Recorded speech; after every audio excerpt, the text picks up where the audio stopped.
Hey, it's that guy here. I just wanted to warn you that the audio on this one is a little bit muffled, but there's not much we could do about that because it sounded fine when we were recording it, but then the recording afterwards sounded a little bit muffled. We have fixed it, and that guy got a new headset microphone, so the next ThatCast should be fine. ThatCast, Episode 3, recorded on June 12th, 2017. So yeah, that cast. ThatCast. Is that how we're going to start off every episode now? I guess so. Just, like, it's no big deal. Nobody listens to this. How's it going? Let's go pretty I'm good. Joe Thunder, I'm SOENJAY. also known as that guy. And that guy. And this is a podcast we do. Yeah. You may have heard an episode, you may have not. And if you have not, well, good for you. We are now blessing your virgin ears with our voices that cut like knives. Is that what we do to people's ears? I like to think so. You're a pretty violent person. I'm a horribly violent person. I own my own murdering company. Yeah, don't get on the bad side of that guy. Either of them, really. Yeah, because I offer friends and family discounts. Just pouring myself a cool, refreshing Arnold Palmer. Not sponsored. You wish you were, though. Just give me free Arnold Palmer. I will talk about your product all day. Let's be honest, if I was ever sponsored by Arnold Palmer, I'd have diabetes in a week. You would be the next Wilford Brimley. That would suck, man. I'd just immediately go bald and I'd immediately have a mustache. Well, that last part doesn't sound too bad. I guess, but no, but like you can't. I'm gonna have to live the rest of my life with that mustache, and I'm not gonna be able to change it. Like you're under contract. If you are Wilford Brimley, it's actually illegal. It is actually illegal to get rid of the mustache. Like you can go to jail. Can we get him on this podcast? It'd be so great. Be like the weirdest celebrity cameo. Right? We have Wilford Brimley. Now, Wilford Brimley, what do you think you're most famous for? Diabetes. Well, I guess that's our whole show. Bye, everybody. Bye, everybody. Exactly. I'm gonna go hang with Wilford Brimley for the rest of the day. Just go cruising around town. Everybody we pass by is just gonna be like, "Is that Wilford Brimley?" No, not everyone's gonna do that. Maybe one person. No, everybody we pass by is gonna be like, "Is that the guy who's in the commercial like that I watch when I'm watching The Price is Right?" So, that guy, you've kind of forced a format onto this show. What's our first topic we talk about? Oh, well, we usually talk about either video games or music or movies first. Since we only have one movie that I think that we want to talk about, let's talk about it. Okay. Well, there's two things I want to talk about in movies, actually.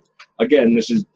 I don't tell you these things because I want to just get your general reaction. There's a movie that's coming out, or is it out yet? No, it's not out yet. That guy is very excited for. Cars 3. Yes. Yes. And that guy, have you heard that the reviews for it are good? I have not. No, I've heard almost nothing about it. People are saying that it's the best out of this horrible franchise. I hate those people. That's what I saw, and I just thought it was funny because I know how much you love the series.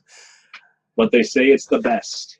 Cars has a special place in my heart simply because it was basically the basis of my friendship with Mike back in 2006. That was like the first time, I mean, like I knew who Mike was. We went to a private school. The entire class was only like 25 kids, so I knew who he was. But I didn't really start hanging out with him like all the time until, what was that, 5th or 6th grade or something like that. And Cars was the common denominator between us. And then it grew from there, obviously. But I always liked Cars. That's, soft spot for that one.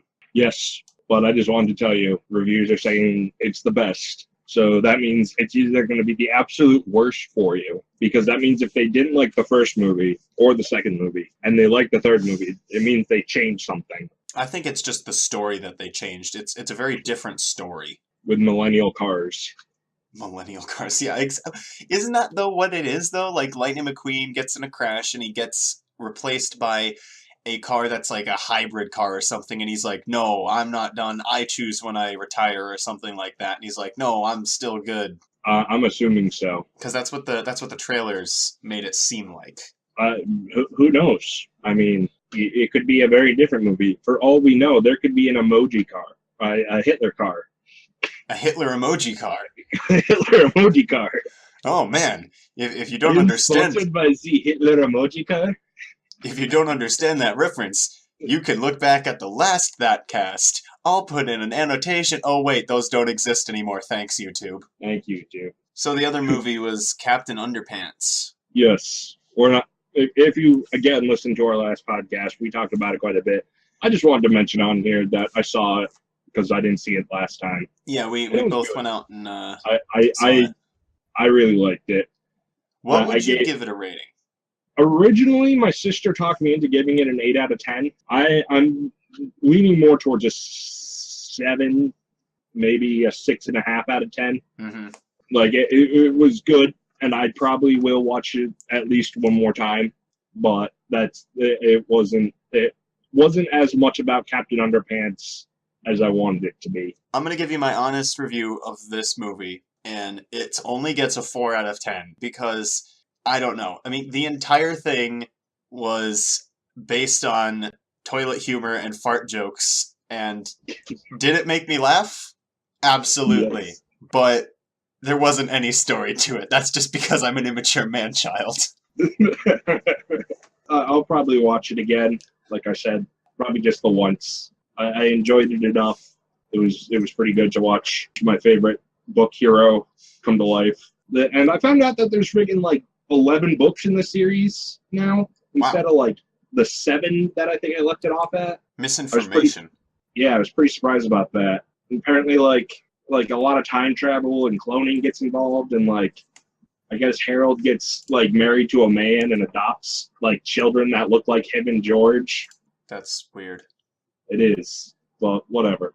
Before we go into like computer games, I want to say a few quick things about board games because I've been playing a lot of those recently in the last few days, and I hadn't really played a whole lot of board games prior to that. Really? I didn't know you played board games at all, that guy. I thought you were glued into your chair, and that chair was glued in front of your computer desk. That is pretty much the case, yes, but there are times when I have to go outside, like for my friend Meredith's graduation party. So outside. It was an outside thing, yes. We were there, and we played some board games. There was a bunch of people there, and I played some Settlers of Catan, and I enjoyed that game because I remembered having that. But anyways, we also just played some board games last night, you and me and Ian.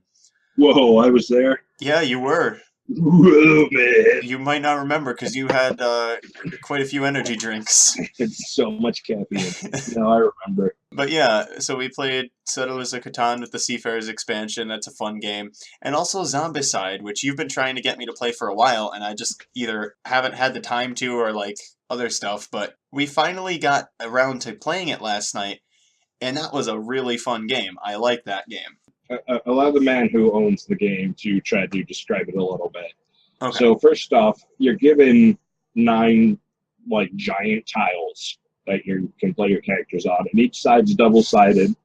And the rule book has like X amount of scenarios, and people wrote scenarios online and stuff. But you know, we've only gotten through the second one plus the tutorial, and so the game lets you set up these different maps, and it tells you where to put like the doors and where the zombies are going to spawn. So you set up these almost kind of randomized maps, and zombies come at you from these spawn things, and you have certain objectives you have to meet in order to win.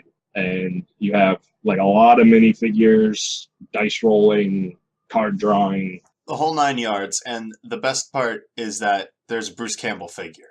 There is. We're not joking. You may think like, oh, maybe there's a character that kind of is like it, and they adopted it onto him. No. There's a character in the game called Troy, who is a legally safe version of Ash, and there's also an evil Troy, who is a legally safe version of evil Troy. Ash. Evil Ash. And the chin, it's there. You can tell. That's all you need to know. You don't even need to know more. There's the chin. There's a chin, so therefore it is Bruce Campbell. But they do have like backstories, and it not only does it look like him, but they have a whole backstory about he's a guy from the future, stuck in medieval zombies and all that groovy stuff. So Zombicide is a fun game, is what I'm trying to get at here. Yeah. It's quite in depth, but it's not super hard to pick up. I picked it up in one night, and after we played our first game, I think I'm going to remember most of the mechanics that I need to remember to play it Yeah. again very easily. So, video games, you wanted to Oh talk yeah, about that's right. 3 of them. You wanted to talk about Yes. Dead Rising, Darksiders, and Skyrim. I don't know why you want to talk about any of those, so go ahead and enlighten me. I decided to pick up Dead Rising 3. I played through all the season pass stuff, really enjoyed it, and was trophy grinding or achievement grinding on Xbox's case, and was enjoying it. So one of the DLCs that guy is you play as a guy who's part of a biker gang, and he just got out of jail and goes back to his gang to figure out who ratted him out or whatever to put him in jail. And you go on this super long quest of collecting items and killing zombies and killing gang members in order to get your revenge. There's one point where you run into the old gang leader who got kicked out as well by this new guy. And he sends you on a quest to collect this like rare bike or whatever so he can make you a super bike. And on top of that, he goes, hey, if you see any more of these bikes around the city, bring them here. There's 9 bikes across the city. There's an achievement to get all 9 bikes and bring them back to him. And you wanted that achievement. I did. It didn't seem too hard. And on top of that, I had... now I finally maxed out all my character skills, so I had a skill that basically made it so as long as I'm riding the vehicle, it won't blow up. So, it was like, there's no way I can fail this mission. I go through, collect 8 bikes. I go get the last bike. First off, this bike is a pain in the ass to get. You need to literally drive it through a building. Like, you need to go through this tiny little door and, like, navigate through the hallways and out the other door in order to get on the streets and get it back. Because where it is, it's completely barricaded off. Real pain in the butt. I finally get it out, start driving it there. Like, okay, here we go. The path on the way back, I've done it many times by this point and know that a ton of zombies spawn there. And there's a ramp. I've gone off it 3 or 4 times already with the other bikes. No problems. Just go right over the zombies and carry on. This time, I go off the ramp and I somehow hit something. I don't know what happened. I must have went off the ramp the wrong way or something. And my character goes flying off the bike. The bike goes tumbling down the street, catches on fire. The little freaking explosion warning sign comes up, and I go, no, no, no, no, no. It explodes. So what happens then? Do you have to go back and get it again? Does it respawn? So I think, oh damn, well, and I check the map. It hasn't respawned. I'm like, okay, maybe either I need to do more quests, wait a little bit for it to respawn, or turn it off and reset the game. So I did that, tried all that stuff. And no, the bikes don't respawn if they blow up. So now you can never have that achievement. So I couldn't get the achievement. And I was really upset about it, but I was like, you know what? I gotta at least finish this stupid whole story thing. And, you go through the rest of the story, kill the leader, you become the leader. And then what's really funny is your character you're playing as at the time becomes the gang leader. And then literally a minute before the character from the main story shows up to kill him. Oh, great. So your character is in power for literally 20 minutes, if that. Nice. Fast forward. That was the 3rd episode of the DLC out of 4. So I go through the 4th one, really enjoyed it. Then I go back to the main game and just kind of work on a bunch of other achievements. And I go, okay, I want that bike achievement now. It's been a day or so. So I go back, play through the whole freaking story up to that point, because can't friggin' continue or anything. I go through, save every single time I get on a bike. I don't risk it. Drive them all back. Achievement doesn't unlock.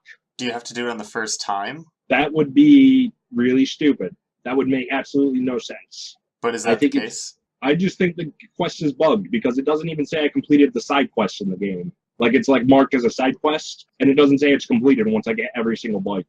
I say it takes about an hour and 15 minutes or so to get every single bike because of how the map works. So I wasted 2.5 hours of my life trying to get bikes. And you've got nothing to show for it. Yeah. How does that make you feel? It makes me feel sad. And when I get sad, I get mad. And then when I'm mad, I murder people. I thought you did that when you were happy. I murder people on any emotion, really. So This is like one of those T-shirts that says like the many expressions of whatever. It's the many expressions, or it's the many emotional responses of Joe. When Joe's happy, he murders people. When Joe's sad, he murders people. When Joe's confused, he murders people. there should be one like in the dead center that says, "When Joe's hungry, he eats a taco." Exactly. So yeah, that was my Dead Rising story. I just was upset about it and wanted to express my rage. I am here. I am a shoulder to cry on. I understand the whole I didn't get the achievement thing. I'm not heartbroken over not getting achievements like some people are, like my friend Pelletier. Okay, he goes for 100% on a lot of games. I don't know how he does it. There was that game that we were actually supposed to play a long time ago called Blood and Bacon. He 100%ed that thing in like 3 days. I mean, it is like $1 game, so... It's got 36 achievements in it, and he finished them all in like 3 days. If I look at his profile here, I want to see how many hours he has in Blood and Bacon. 18.8 hours in a game that costs like $3. I wanted to talk about Skyrim. Last E3, they announced the Nintendo Switch. One of the games they announced with the Nintendo Switch was Skyrim, because, they had to sell Skyrim for the 5th time to us. Whatever. Skyrim, get it for Jeff. He'll never stop playing Skyrim ever. This E3, they not only re-announced Skyrim for the Switch, like I guess it was just a more like, hey, look, we're almost done with the game. It'll be out this year.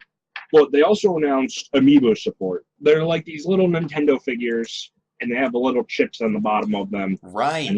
And you touch them on certain spots, like on the Wii U, Switch, 3DS.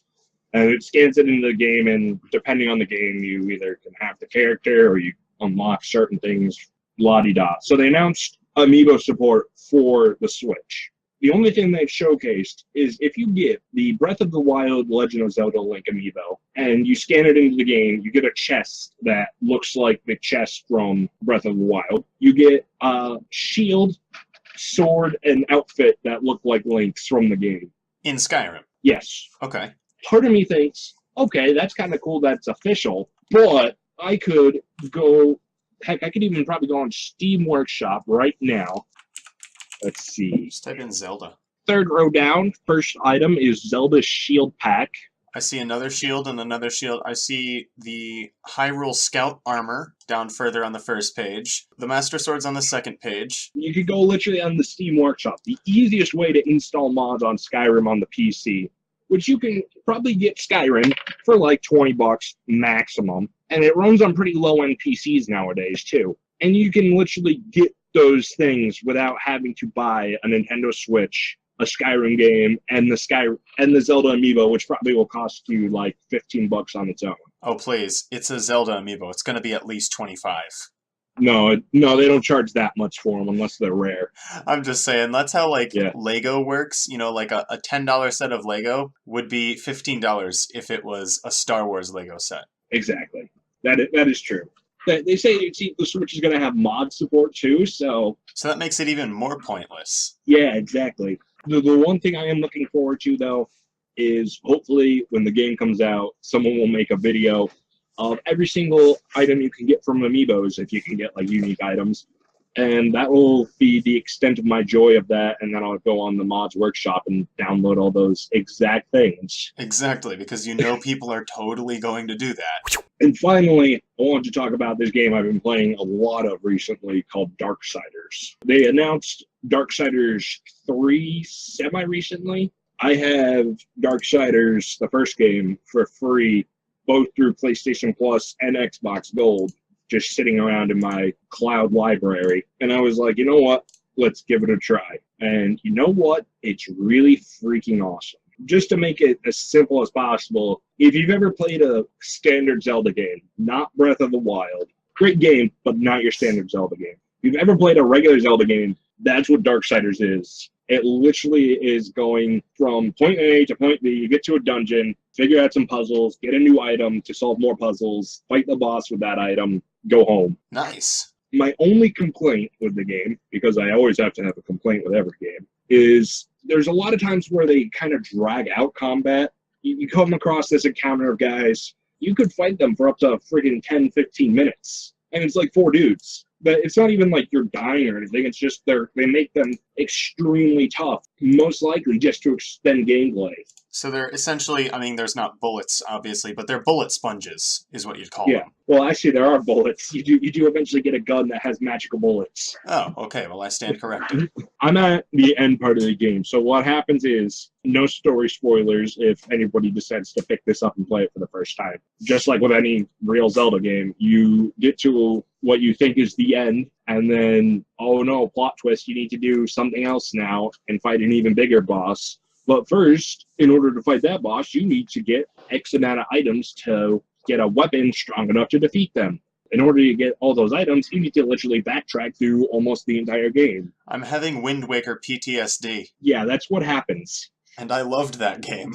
I don't have a big issue with it. It's just something that happens. It's just what they do. It's just the formula, and it works. I'm at that point now where I'm backtracking through everything, and I can pretty much kill everything super quickly and move on. I don't spend more than 2 minutes in a fight, really. But before that point, it was really tedious and really annoying. And I will be picking up Darksiders 2 once I beat Darksiders 1, and hopefully, possibly, that they fixed it. So I have one game that I want to talk about, too, that I believe you also watched. I watched a playthrough of Sips from the Yogscast play Kona. Did you watch the whole thing? I did. Kona's a story-based game. It does have some, shooting elements in it, but those aren't the main thing. You're basically exploring around trying to figure out a mystery of why everybody in Canada is frozen. And listen, if you've ever played a point-and-click adventure game, that's basically this game. But it's in first person. It's a first-person 3D environment with a lot of unnecessary mechanics added into it. You didn't need to freaking have the health kit, the smoking for his mental sanity or whatever. Heck, even the photography, really. The freaking gun mechanics. All these things are almost pointless, to be honest. But it helps with the realism in it. It reminded me a whole lot of Firewatch. That was a very story-based game as well, and I really enjoyed the crap out of that game too. I bought it a long time ago, and then I recently finally got around to playing it, and it was great. Not only visually, and again, Kona's pretty good visually as well, but just the fact that you get engaged into the story. If I ever buy Kona, and I go down and play it, I'm probably going to play through the entire game within a day or two in big chunks of time. That's what I did with Firewatch. I think it took me 2 or 3 days to finish it. And during that time, I was the character. I forget his name. What was his name? Henry. Oh, damn. It was Henry, but Delilah decided to call me Hank, and I didn't have any problems with that, so I was just referred to as Hank for the rest of the time. I love that there's choices of what you can do in that game. Like when Delilah says, oh, thanks, Hank, you have the choice of not saying anything or just saying you're welcome or saying it's Henry or something like that. I want to go back through and play the game. I don't know if you can play the game all the way through doing this. I'd assume you can. Saying the least amount of dialogue that you can. Whenever Delilah calls you on the radio, you just don't answer. That would actually be kind of interesting. I've always wanted to do that, and that's kind of the similar thing. I've always wanted to try that with a Telltale game, like Tales from the Borderlands or Minecraft Story Mode, which I own both of those, where you just let the time run out and you don't say anything. But it would be interesting to hear your character, who is literally the protagonist, have less dialogue than side characters. Yep. Are we going to talk about the ending, though? Of Kona? Oh. I thought that was kind of why you were bringing it up. I was just bringing it up because I thought it was a pretty good game. The ending of Kona was not good. Kind of like the ending of Firewatch. I didn't mind the ending of Firewatch, really. It did close really quickly. Yeah. And I was kind of sad that I didn't get to continue exploring around. But I didn't mind the ending of Firewatch. The thing that I didn't like about the ending of Firewatch, and this game's been out since 2015, so spoiler alert, is that you never actually get to meet Delilah. Yeah. In, face to face. From what I can tell, you could totally hate Delilah. You can be neutral. You can become best friends, or you can try to initiate a romance option with her, which doesn't really work out. I feel like neutral and friend, you should be able to see her. I think I went for the best buddies type ending, but I was still really annoyed that didn't get to finally meet her. Yeah. The ending where you don't meet her, that's kind of just something that's almost kind of tacked on. The overall story where they think they're being stalked, that's almost like anticlimactic too. A Just little like, bit, but it does turn out that they are being stalked. And the other thing is, you don't have a quote unquote weapon as Henry. Now, sure, you get a fire axe and other stuff, but you don't use that as a weapon. And you definitely, there's a spot where you see a shadowy figure or whatever and run off, and then, you go through the cave and the thing gets locked. You know something's out there, and it's kind of, nerve-wracking when you know your character doesn't actually have a way of defending themselves. true. I didn't like the ending of Kona. There's a freaking, like, random Wendigo. I don't, what's with games and Wendigos recently? There was the one in 2015, and I can't remember the name of it. Until Dawn. Yep. Until That- Dawn. There was Kona, and then I can't remember it, but there was a freaking another game that had a Wendigo involved. All I can say is that Until Dawn did it the best. Yeah, Until Dawn was good. But I'm just saying, like, all of a sudden, like, this Wendigo phase. It's like zombies, but worse. It's like, you find something that's popular and you jump on it. For instance, I have been watching a few of the E3 conferences. I'm not going to get too far into this, but I've been watching a few of them, and there's been some pirate games. You know why there's been some pirate games? Because Pirates of the Caribbean just came out. Not just that, but there's also that other game that's out, like, on early access, where you play as either pirates or the British Navy, and it's supposed to be, like, as close to actual pirating as possible. Like, you actually have to put the powder in, put the cannonball in, prime it, light it, aim it, things like that. Huh. You gotta, like, fix holes. You gotta eat, drink, set the sail. Like, they tried to make it as authentic as possible as you can in a video game. People, like, loved it, and it must have caught enough traction for people to be like, oh, we're rich and have a lot of people. We can make a better pirate game in, like, half the amount of time. Like, we're going to have a fully released pirate game by the time this company says they're going into alpha. Let me tell you something. Those ultra real games, they seem really cool at first, and it's really interesting about all the mechanics that they think to put in, and it blows up for a while, and everybody's like, wow, look at this. And then after its novelty wears off, there's only going to be a very few select group of people who actually still care about that. Everybody else is going to be like, this game is way too tedious. I don't care about it anymore. I just want to have fun in a game. I don't want to work on a pirate ship like I thought I did. But then, once I realized that the captain's going to be yelling at me to go up on the sails, and I'm not actually going to, get to cutlass fight and fire cannons at enemy ships, it's really boring. Now, that's just my 2 cents. I have not even heard of this game at all, so I'm just going on a blind assumption here based on other games that have tried to be, like, extremely realism. Yeah. I'm assuming there's going to be something, because, I mean, we're only into, day 2 of E3, and I'm really surprised that there's no other company out there that's like, hey, you know that awesome game, PlayerUnknown's Battlegrounds? Well, we have user unidentified fighting land. Exactly.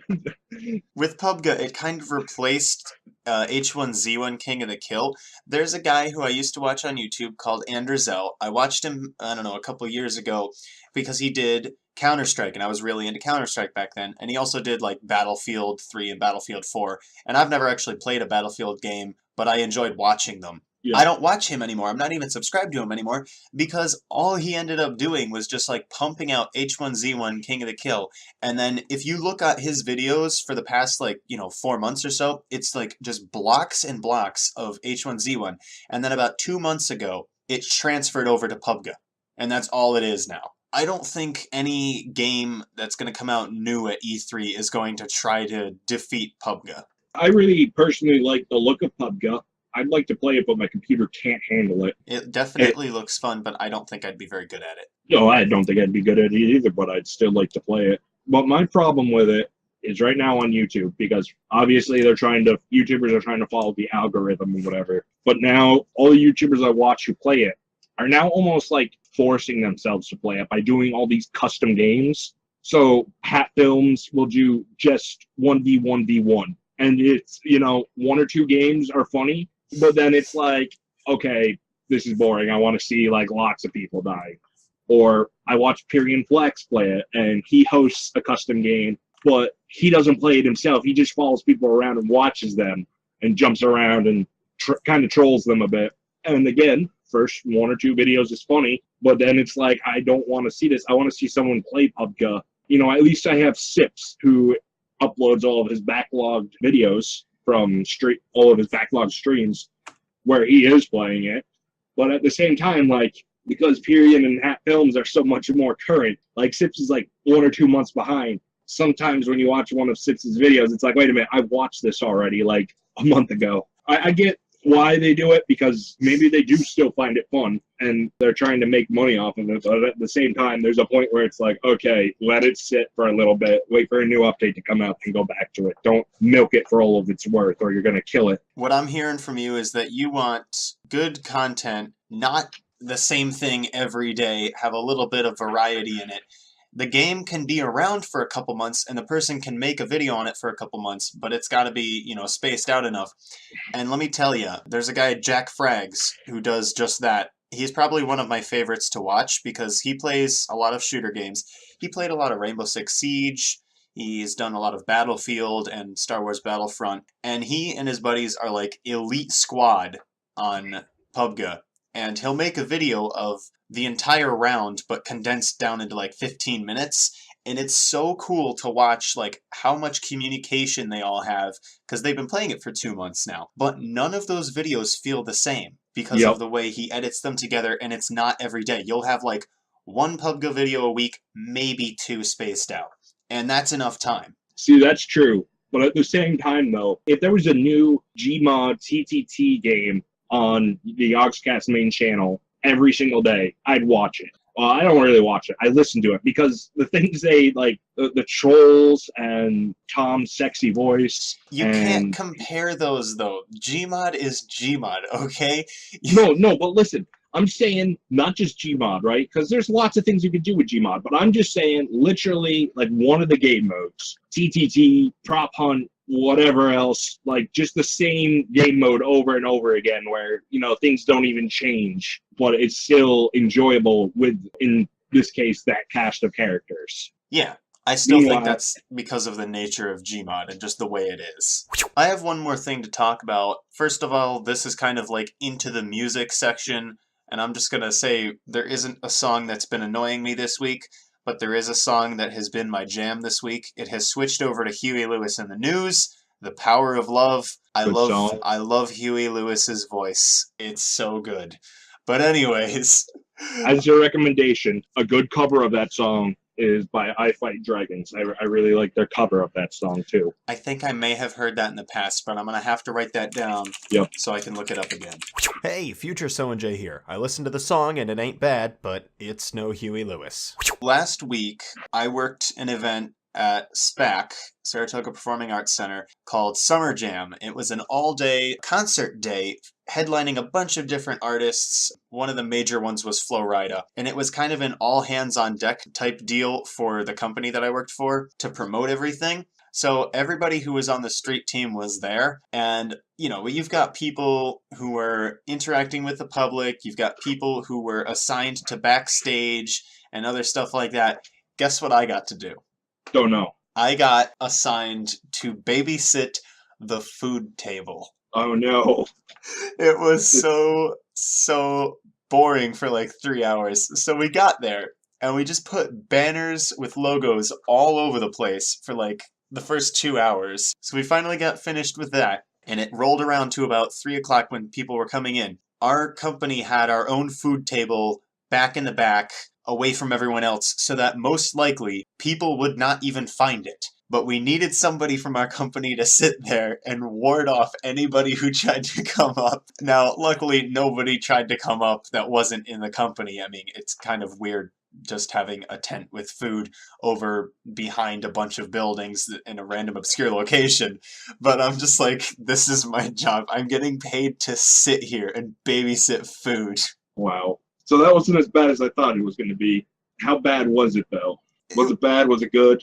It started out pretty bad, but I had my backpack with me that day, and I decided to look into the very last pouch of my backpack, because I haven't looked in there in years. This was my old school backpack. I got this years ago, probably in middle school. It's an LL Bean. It's awesome. So I looked in there, and I have never been so happy that I was previously an architecture student than I was right then, because I had a mechanical pencil and about enough mechanical pencil lead to last you 5 years. Yay! And there was a paper tablecloth, and I drew all over it. But then one of my coworkers cut his hand on something, and I switched places with him. So I actually got to go out and interact with the public and listen to some of the music, which was nice. And the one thing that I remember most about it is that there was an artist called BB Rexa. I have no idea who she is, but she was singing songs. But she called a little, 8-year-old girl up onto the stage, and she had a little conversation with her, and then she had the little girl help her sing one of her songs, and it was so cute. Yay! I have music news now because I was browsing Facebook while you were telling that story. That guy. Here is the title of the article I found. Doritos is selling chips with the Guardians of the Galaxy 2 soundtrack installed on the bag. How? Let me just read you the first part of this paragraph. How many times have you been shame gorging on Doritos? Fingers slick with blue or orange flavored dust of your choice and suddenly thought, it sucks that this chip bag isn't playing music for me right now. All the time, man. All the time. If the answer to that question is once or more than once across your entire lifetime, then you're in luck. Specifically, the company's new Guardians of the Galaxy Volume 2 brand bags will come equipped with a music player stuck directly to the front of the plastic in the shape of an old school cassette player and loaded with the film's soundtrack. Luckily for the grocery store clerks of the planet, who would presumably be driven to madness by the sound of Parliament's flashlight playing on 50 different bags of chips, all staggered from one another at the same time for hours straight, the Guardians bag will only be available via Amazon. They're on sale this Friday at April 28th. Wow, that's actually an old ad. I can't believe that. That makes me think of those greeting cards that you open up and play music. The bags. Wait. There's more to it. The bags are rechargeable, ensuring that the novelty of this new chip-based music delivery system will wear out long before its charge does. Oh, that's great. That is probably the single best piece of music-based news I've ever heard. Hold on, I'm going to Amazon right now on my phone. Amazon shopping. Let's see if this is available. I might buy a bag. What do I type in? Guardians Doritos? Sure. Guardians of the Doritos? Guardians of the Doritos. So I guess Doritos ain't selling it anymore. It's long since overdue. Gotta find them on eBay now. Here are some of the prices available from third-party shippers on Amazon. $98 and free shipping. $94.27 plus $5.68 shipping. $109 on Amazon Prime. $136.99 and free shipping. Or $134.74 plus $10.92 for shipping and handling. Those had better be some really good Doritos. It appears to be nacho cheese. And the bag looks like the style on it is wood. To match Star-Lord's dashboard. Yeah. And it looks like it came in a Doritos box. That's still ridiculous. To start rocking, plug the headphones into the audio jack on the front of the bag. Turn on the bag. Hang on. Just say that sentence again. To start rocking, plug the headphones into the audio jack on the front of the bag. Something is wrong with that sentence. Oh, no. It gets even better. Turn on the bag using the power button to the right of the mixtape. Rock out songs from Marvel Studios' Guardians of the Galaxy Volume 2 soundtrack by pressing the play button.